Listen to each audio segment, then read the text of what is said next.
श्री बांके बिहारी लाल की जय। श्रीमद्भागवत महापुराण की जय। जय जय श्री राधे श्याम। आजकल के गुरु लोग कैसे हो रहे हैं, एक प्रसंग सुनिए कि एक बार एक गुरुजी थे, बड़े ही आलसी थे। आलसी थे सो तो ठीक है, लेकिन एक और कमी थी। क्या कमी थी कि जब कोई उनके चरण दबाने बैठता तो वो मना नहीं करते। वो बेचारा चरण दबाने वाला दबाता जाए, लेकिन कभी मना नहीं करते थे कि रुक जा भाई, थक गए होगे तो विश्राम कर लो, नहीं, मना नहीं करते थे। ऐसे ही एक शिष्य उनके चरण दबाने बैठा तो 1 घंटे हो गए, 2 घंटे हो गए, लेकिन गुरुदेव मना ना करें।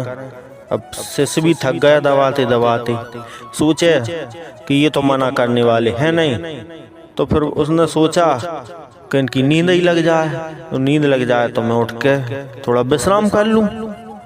लेकिन जैसे ही वो उनकी नींद लगी, उठ के जाने लगा, इतने में गुरुजी की फिर नींद खुल जाए और उठ के पूछने लगे, तो बेटा कितने भाई बहन हो तुम? तो शिष्य बोलता कि हम 3 भाई हैं, 2 बहन हैं। लेकिन वो उत्तर देता उससे पहले गुरुजी फिर सो जाते, उत्तर सुनते ही नहीं, और फिर बेचारा चरण दबाने लगता। फिर उनकी नींद लग जाती, फिर सोचता कि उठ के चलें। लेकिन जैसे ही वो जाने को होता तो गुरुजी फिर, हाँ तो कितने भाई बहन हो तुम? गुरुजी 3 भाई हैं, 2 बहन हैं। लेकिन उत्तर सुनने से पहले ही गुरुजी फिर सो जाएं। अब तीसरी बार फिर यही हुआ, उनकी नींद लगी, वो जाने लगा। फिर गुरुजी उठ जाएं, जैसे वो चरण दबाना बंद करे, गुरुजी की नींद तुरंत खुल जाए और पूछे, हाँ तो बेटा कितने भाई बहन हो तुम?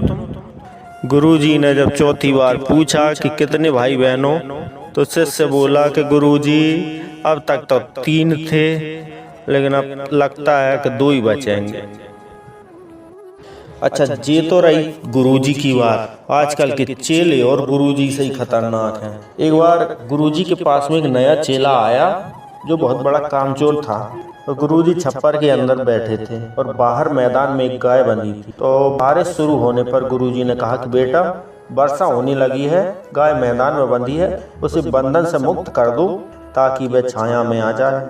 तो इस पर चेला अपनी जगह से हिले बिना ही बोला कि गुरुजी मेरे जैसा जीव किसी को क्या बंधन से मुक्त करेगा?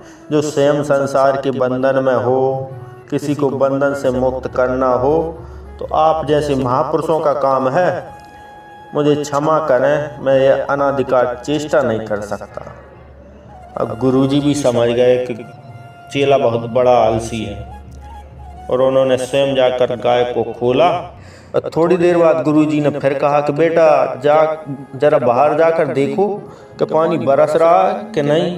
तो चेला बाहर नहीं गया, बल्कि वहीं से बोला कि गुरुजी एक बिल्ली बाहर से आई है, आप स्वयं अनुमान लगा लीजिए कि वह गीली है, तो इसका मतलब है कि पानी बरस ही रहा होगा।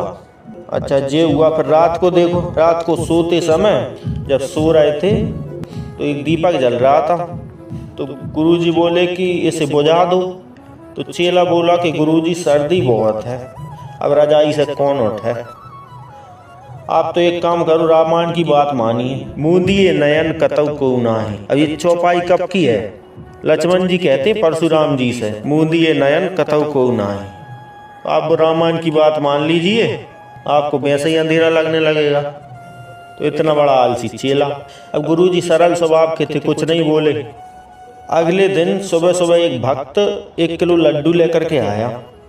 तो गुरुजी ने भगवान को भोग लगाया और चेले से कहा कि बेटा भगवान का प्रसाद ग्रहण करोगे? तो यह सुनते ही चेला तुरंत हाथ जोड़ करके आ गया और बोला कि गुरुजी मैंने आपकी 3 आज्ञाएं नहीं मानी, अब अगर ये 4थी आज्ञा भी नहीं मानूंगा तो घोर पाप लगेगा।